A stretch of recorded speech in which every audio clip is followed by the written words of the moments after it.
بسم اللہ الرحمن الرحیم ہن لباس لکم وانتم لباس لہن صدق اللہ العظیم۔ درود پاک پڑھ لیجئے۔ الصلاۃ والسلام علیک یا رسول اللہ وعلی آلک واصحابک یا حبیب اللہ۔ حمد و صلاۃ کے بعد شادی نہایت خوشی اور مسرت کا موقع ہوتا ہے۔ ہمارے ہاں کوشش کی جاتی ہے کہ شادی کے موقع پر کوئی بھی قریبی رشتہ دار، دوست، جاننے والا ناراض نہ ہو۔ شادی کے موقع پر کوشش کی جاتی ہے کہ کوئی شخص بھی ناراض نہ ہو، اور کچھ لوگوں کو منانے کا ارادہ نہیں بھی ہوتا تو باوجود اس کے بھی اپنے دل پر پتھر رکھ کر بھی لوگ کہتے ہیں خوشی کا موقع ہے، فلاں آدمی کو کسی طریقے راضی کیا جائے اور شادی میں شامل کیا جائے۔ یہ اچھی بات ہے اور یہ بڑی حوصلہ افزا بات ہے۔ کسی مسلمان مومن کو ناراض کرنا بھی نہیں چاہیے، لیکن عرض یہ ہے کہ جہاں شادی پہ ہماری کوشش ہوتی ہے کہ کوئی ہمارا اپنا ناراض نہ ہو، کوئی ہمارا قریبی پیچھے نہ رہ جائے، تو یہ بھی تو کوشش ہونی چاہیے نا شادی پہ کہ اللہ رسول ناراض نہ ہو، اور کوئی ایسا کام نہ کیا جائے جس سے اللہ تعالیٰ ناراض ہو جائے یا نبی پاک علیہ الصلاۃ والسلام کی ناراضگی کا وہ سبب بن جائے۔ خوشی کا اظہار کرنے کا اسلام حکم دیتا ہے، قُلْ بِفَضْلِ اللَّهِ وَبِرَحْمَتِهِ فَبِذَلِكَ فَلْيَفْرَحُوا۔ خوشی کا تو یہ دین ہے، حضور تو ہر وقت مسکراتے، لیکن خوشی کسی ایسی چیز کا نام نہیں ہے جس میں شریعت کی مخالفت ہو۔ آپ کھانا کھائیں، اچھا لباس پہنیں، خوش ہو کے ایک دوسرے سے بات کریں، کوئی ضروری ہے کہ خوشی ساری کی ساری ڈھول باجے میں رہ گئی ہے، اور خوشی ساری کی ساری ان کاموں میں رہ گئی ہے جہاں مرد عورتوں کا اختلاط ہو، جہاں نوجوان لڑکے اٹھ کے عورتوں کی مووی بنائیں؟ یہ تو کوئی خوشی نہیں ہے، یہ تو ناراضگی ہے۔ اور ویسے بھی یہ جو نکاح ہے، یہ اتنی بڑی بات ہے کہ نبی پاک علیہ السلام نے فرمایا النکاح من سنتی، فرمایا نکاح تو میرا طریقہ ہے، یہ تو حضور کا طریقہ ہے، یہ تو دینی کام ہے۔ یہ تو فرمایا کہ نکاح نصف ایمان ہے، یہ تو تکمیل ایمان کا ذریعہ ہے، یہ کوئی دنیاوی کام تھوڑی ہے، یہ تو بالکل دینی کام ہے، روحانی کام۔ اس میں تو انسان طاقتور ہو جاتا ہے عملی زندگی میں، وہ عیب سے، گناہ سے، بدی سے، بد نظری سے بچتا ہے، تو یہ تو ایک دینی کام ہے۔ تو دینی کام کو دنیاوی بنا دینا، حضور کی سنت میں سنت اور طریقے میں غیر کی آمیزش کر، یہ تو کوئی طریقہ نہ ہوا۔ اس لیے شریعت کے اصولوں کے عین مطابق کوئی منع نہیں کر رہا بڑے اچھے اچھے کھانے پکائیں، لیکن ایسی چیزیں جو دین سے ٹکراتی ہیں، جو شریعت اسلامیہ سے ٹکراتی ہیں، ان سے اپنے آپ کو بچایا جائے۔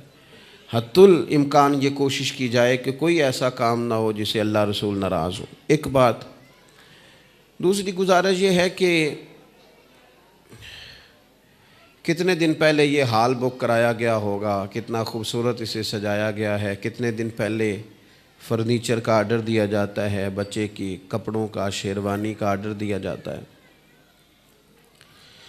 اگر اتنے دن پہلے یہ کوشش کی جاتی ہے تو صرف ایک دو دن پہلے اگر بیٹی اور بیٹے کو کسی معلم اور کسی معلمہ کے پاس لے جا کر، بیٹی کو معلمہ کے پاس، بیٹے کو معلم اور استاذ کے پاس لے جا کے اسے میاں بیوی کے حقوق بھی سکھا لیے جائیں، کچھ نکاح طلاق کے مسائل سے بھی آگاہ کر لیا جائے، تو اتنی زیادہ معاذ اللہ ثم معاذ اللہ، اللہ تعالیٰ معاف فرمائے، جو طلاقیں ہوتی ہیں بچ جائیں گی اگر مسائل کا پتہ ہوگا تو۔ لیکن ہم جن کاموں کی اشد ضرورت ہوتی ہے وہ نہیں کرتے۔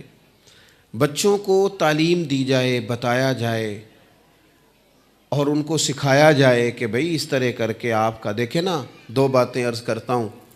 نبی پاک صلی اللہ تعالیٰ علیہ وسلم نے عورت سے یہ کہا تھا اگر خدا کے علاوہ کسی کو سجدہ جائز ہوتا تو میں عورت سے کہتا کہ وہ اپنے خاوند کو سجدہ کرے۔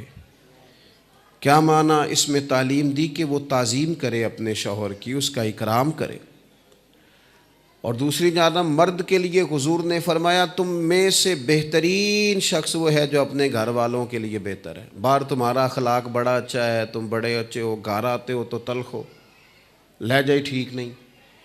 ہن لباس لکم وانتم لباس لہن، مرد عورت کا لباس ہے، عورت مرد کا لباس ہے، تو بیوی نے تمہیں بات بتانی ہے ساری، یہاں تم ڈانٹ کے چپ کرا دیتے ہو یا ٹال دیتے ہو۔ چاہیے تو یہ کہ اسے وقت دو۔ محبوب نے فرمایا تم میں بہترین شخص وہ ہے جو اپنے گھر والوں کے لیے بہتر ہے۔ سیدہ عائشہ صدیقہ رضی اللہ تعالیٰ عنہ فرماتی ہیں حضور اتنے کریم تھے، جب تک گھر میں رہتے گھر کا کوئی کام ہی کرتے رہتے۔ تو اپنے گھر والوں کے ساتھ یہ رویے پہلے سے سکھائے جائیں۔ تیسری بات، اور بس میں اپنی بات سمیٹتا ہوں، وقت بہت زیادہ ہو گیا ہے۔ تیسری بات یہ ہے کہ جو گھر والے ہیں وہ کوشش کریں میاں بیوی کے درمیان محبت پیدا کرنے کی۔ ایسی باتیں نہ کریں جس سے ان کے درمیان گھر میں ساری نعمتیں موجود ہوں، بچے بھی ہوں، گھر بھی کشادہ ہو، ہر چیز ہو نا گھر میں، صرف میاں بیوی کا پیار نہ ہو، اس گھر میں رہا نہیں جا سکتا۔ اور کچا مکان ہو، تھوڑے پیسے ہوں، لیکن گھر میں ایک دوسرے کے ساتھ تعلق احترام اور اعتبار کا ہو تو وہاں بڑی ٹھنڈی سانسیں لی جا سکتی۔ ہمارے ہاں یہ ہوتا ہے کہ چاہیے تو یہ نہ کہ میاں بیوی کو ایک دوسرے کے حق میں باتیں بتائی جائیں کہ بیٹا تیری بیوی بڑی اچھی ہے، دیکھنا سارا کچھ چھوڑ کے آئی ہے تیری خاطر، اور بچی کے گھر والے کہیں کہ تیرا شوہر بڑا اچھا ہے، وہ تو جب بھی آتا ہے، لیکن وہ کیا ہوتا ہے کہ لڑکی کے گھر والے اسے کہتے ہیں پتر بس ان تو گزارا ہی کرنا ہے، نصیب ہی ہے انسان۔ اور یہی بات وہ ویکھو نا جے منڈے نوں آوندیاں سار پانی پوچھ لیندی تے چنگا نہیں سی، وہ بھئی آپ نے دو لفظ کہہ کے تباہی کر دی، آپ تو سائیڈ پہ چلے گئے، انہوں نے اکٹھے رہنا تھا، زندگی میں زہر گھول دیا۔ اللہ کے رسول علیہ السلام نے سیدہ فاطمہ اور مولا علی شیر خدا کا جب نکاح ہوا تھا تو کہا تھا اے اللہ ان کے درمیان محبت پیدا کرنا، اللہ انہیں محبت سے رکھنا۔ حضور علیہ السلام اپنی ازواج کے ساتھ محبت کرتے، پیار کرتے، ان کی بات سنتے۔ تو کوشش کریں کہ میاں بیوی کو سپورٹ کریں اس طرح کہ وہ ایک دوسرے سے جڑیں، ان کے درمیان جتنی زیادہ اعتبار ہوگا، احترام ہوگا، جتنی ان کے درمیان ایک دوسرے کے لیے دل میں وسعت ہوگی، اتنا گھر صحیح رہے گا۔ ورنہ میں نے دیکھا ہے کہ بچے بیچارے دوراہے میں کھڑے ہیں کہ ہم نے ابا کو سپورٹ کرنا ہے کہ اماں کو سپورٹ کرنا ہے۔ میں گھر میں موجود تھا تو میرے گھر والوں نے کہا کہ مدرسے کا ایک بچہ بڑا روتا ہوا آیا ہے، تو میں پریشان ہو گیا، شاید کسی استاذ نے مارا ہے۔ بچے کو میں نے جلدی سے بلایا تو وہ کانپ رہا تھا، تڑپ رہا تھا، تو میں بڑا پریشان ہو گیا، خدا خیر کرے۔ میں نے اسے تھپکی دی، پیار کیا، میں نے کہا پتر کیا ہوا؟ کہنے لگا پیر صاحب کروں ٹیلی فون آیا ہے، میری امی تے ابو پھر پہ لڑ دے نے۔ تو جب وہ لڑتے ہیں تو ہم چار پائیوں کے نیچے چھپتے ہیں، رونا آتا ہے، حضرت صاحب پتہ نہیں ان کار کی ہوندا ہونا ہے، کوئی دعا فرماؤ۔ تو کون اسے تڑپا رہا ہے؟ کوئی غیر؟ بچے تڑپ کے رہ جاتے ہیں جب ماں باپ کا اختلاف ہوتا ہے۔ تو شروع سے ہی کوشش کی جائے کہ ان کو کچھ اس طرح رکھا جائے۔ یہ اس درد کو سمجھیے گا جو میں نے بیان کیا ہے، اور جو لوگ اس کرب سے گزرے ہیں وہ یاد رکھیں کہ وہ گھر کئی حصوں میں تقسیم ہو جاتا ہے جہاں میاں بیوی کا آپس میں سلوک ٹھیک، وہ کوئی بھی نہیں کپڑے نہیں پائی دے جڑے ویاہ تے ملتے ہیں، ساری عمر وہ کپڑے پانے نے۔ کوئی اس بات سے لڑائی شروع کر دی ہے کہ سانو دنوں تے کپڑے نہیں سن ملے، سانو خیر مقدم نہیں سی آکھیا، ساڈے ملنی نہیں سی کیتی۔ وہ خدا کا خوف کرو، کس بات کو لے کر آپ نے دو زندگیوں سے کھیلنا شروع کر دیا ہے؟ تو کوشش کریں کہ باہمی محبت ہو، قرار ہو۔